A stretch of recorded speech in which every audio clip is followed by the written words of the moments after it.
حافظ فیاض کشمیری بھائی کا سوال ہے، دادا نے اپنی زندگی میں اپنی وراثت تقسیم کر دی ہے، لیکن دادا سے پہلے اس کا بیٹا دنیا سے چلا جاتا ہے، کیا پوتے وارث بنیں گے؟ وراثت تو بنتی ہی مرنے کے بعد ہے، زندگی میں کیسے اس نے وراثت تقسیم کر دی؟ زندگی میں اگر اس نے اپنے بچوں اور بچیوں کو سب کو ایک جیسا دیا ہے، برابر برابر،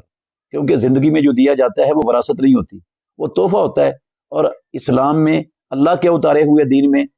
زندگی میں ماں باپ اپنی جائیداد، اپنا مملوکہ چیزیں وہ اپنی اولاد کو دینا چاہے تو بچوں اور بچیوں کو سب کو برابر برابر دینا فرض ہے۔ اگر دو دادے نے ایسا کیا ہے تو وہ تحفہ مل گیا ہے، ہر ایک کو وہ تحفہ ہوتا ہے، وہ اس بچے کو بھی تحفہ مل گیا تھا، وہ اس کے لیے حلال ہے، اور جو اس بچے کو ملا تھا وہ اب اس کے بچوں کو منتقل ہو جائے گا اس کی وفات کے بعد۔ تو اگر وراثت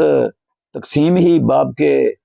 مرنے کے بعد ہوئی ہے تو پھر زندگی میں جو بیٹا باپ کے فوت ہو گیا ہے اس کا وراثت میں کوئی حصہ نہیں ہوتا، وراثت صرف ان کی ہوتی ہے جو مرنے والے کی موت کے وقت زندہ ہوں۔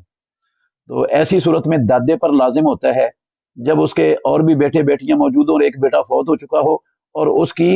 یتیم اولاد ہو، پوتے پوتیاں ہوں، تو دادے پر لازم ہوتا ہے ایسی صورت میں وہ ان یتیم پوتے پوتیوں کے لیے وصیت کر کے مرے۔